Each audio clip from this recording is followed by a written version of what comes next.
आलीस? तुझीच वाट पाहत होते.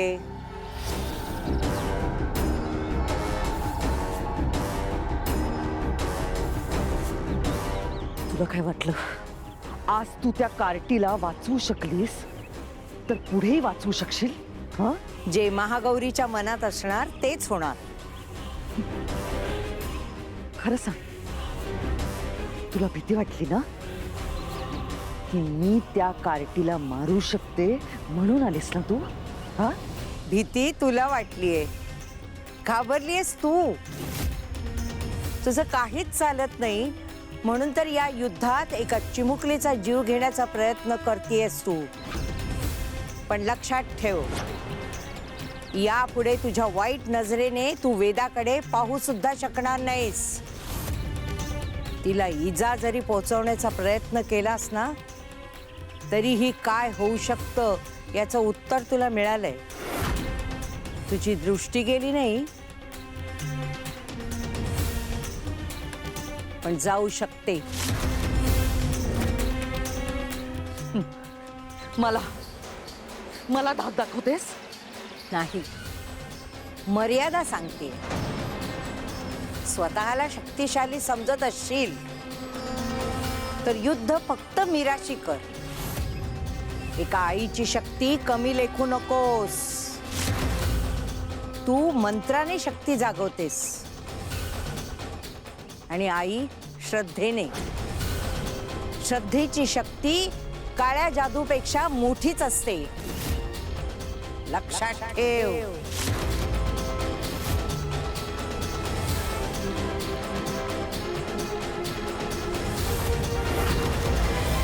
मीरा, मला अजूनही वाटते की आपण वेदाला एकदा डॉक्टरांकडे दाखवायला हवं ग.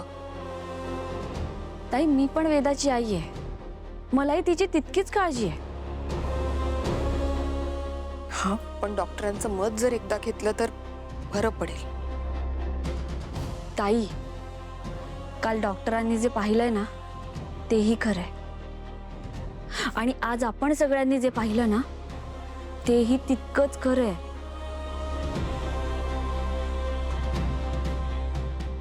मीरा,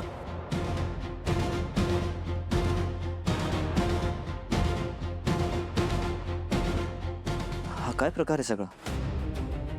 काय झालं? वेदाला पाहून आलात ना तुम्ही? हो, मग कशी आहे ती? मला तेच म्हणायचंय की ती अगदी बरी आहे. पण कसं? अथर्व, काय चाललंय काय आहे घरात? हा, अरे कोण कुठली ती म्हातारी या घरात येते, तुम्हाला काहीतरी सांगते, तुम्ही तिचं ऐकता. तुम्हाला वेदाच्या तब्येतीची काळजी नाहीये? नाही, घरातल्या लेकराचा प्रश्न आहे म्हणून जीव तुटतोय माझा. हिला एक अक्कल नाही, पण तुला कळत नाही का अथर्व? आई, कम ऑन.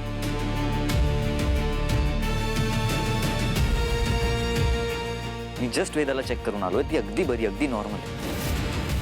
इनफॅक्ट असं वाटतच नाही की तिला कधी ताप आला पण होता ते. ओके, शांत हो, काम. अथर्व, ताप आत्ता नाहीये, पण पुन्हा येणार नाही. कशावरून? कोण घेणार आहे जबाबदारी? अगं आई, मी घेते जबाबदारी.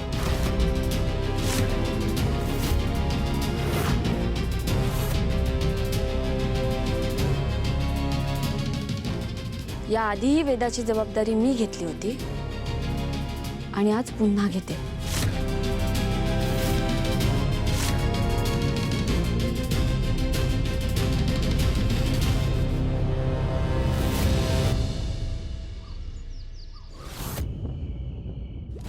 एकच काम वेदाला संपवायचंय. एक जीव त्यातून उघडला असता आपल्या शक्तीचा महामार्ग. वेदाचा अंत झाला असता तर मीराला नियतीसमोर झुकावं लागलं असतं.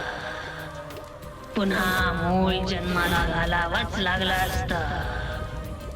पण एवढी मोठी योजना इतकी वर्ष साठवलेली शक्ती सगळी मातीत मिळाली. मार्जरी, त्या महागौरीचा काहीतरी बंदोबस्त करावा लागेल. ती आडवी येते सतत, प्रत्येक वेळी. महागौरी त्या घरात राहत नाहीये, तू त्या घरात राहतेस. तुझ्या हातात नाती आहे, भावना आहेत, विश्वास आहे. महागौरी त्या म्हाताऱ्या शरीराचा वापर करून तुला हरवते. लाजिरवाणा आहे हे, लक्षात ठेव. महागौरी प्रत्येक क्षणी तिथं नसते, ती फक्त योग्य क्षण साधते. पण तू प्रत्येक क्षणी तिथे असतेस, त्यामुळे प्रत्येक क्षण तुला ध्येयाचा विचार करावा लागेल. वेदा नाही मेली तर आता मीरा मूल जन्माला कशी घालेल? विचार कर. काहीतरी करावंच लागेल, काहीतरी करावंच लागेल.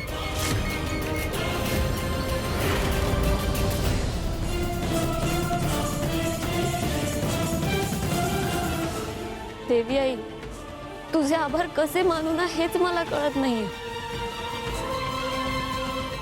तुझ्या आशीर्वादाने माझ्या वेदाचा जीव वाचला, तिला संरक्षण मिळालं. पण आता वेळ न घालवता मला बाबांना इथून सोडवावं लागणार आहे. पण कसं?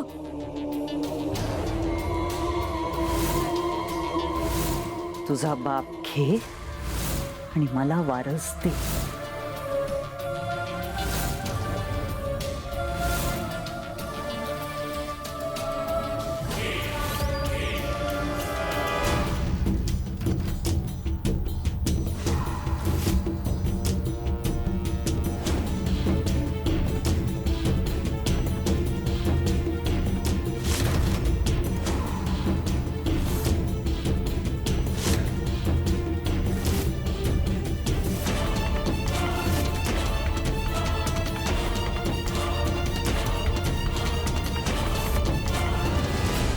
काय हो बायको सांगतेस काय?